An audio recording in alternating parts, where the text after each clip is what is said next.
કોમનવેલ્થને લઈ નાયબ મુખ્યમંત્રી હર્ષભાઈ સંઘવીએ નિવેદન આપ્યું છે। તેમણે કહ્યું કે કોમનવેલ્થ માટે ઇન્ફ્રાસ્ટ્રક્ચર અને ફેસિલિટી સૌથી મહત્વની।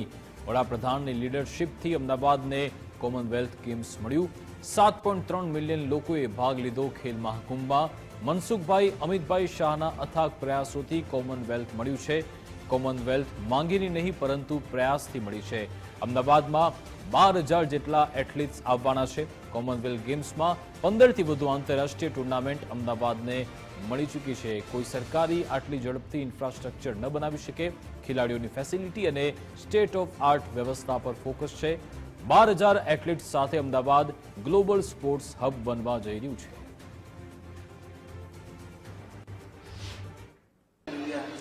पार्टिसिपेंट्स खेल महाकुंभ में भाग लीधो जोरदार 73 लाख लोग एम सिक्वेल्थ जे चालू थई ने त्यारे जेटલું ઇમ્પોર્ટન્સ હતું ને એ ઇમ્પોર્ટન્સ આપણે 2030 માં અમદાવાદની કોમનવેલ્થ 100 વર્ષની ઉજવણી પણ એનાથી બી વધુ એથ્લીટ્સ આપણા શહેરના મહેમાન બનવાના છે વર્લ્ડ પોલીસ એન્ડ ફાયર ગેમ્સમાં 12,000 થી વધારે એથ્લીટ્સ દુનિયાભરમાંથી આવશે વર્લ્ડ પોલીસ એન્ડ ફાયર ગેમ્સમાં જે ઓલિમ્પિકની અંદર તમે ગણો તો એ બી 12,000 થી 14,000 એથ્લીટ્સ હોય અને વર્લ્ડ પોલીસ એન્ડ ફાયર ગેમ્સમાં 12,000 થી વધારે એથ્લીટ્સ અમદાવાદના આવવાના છે।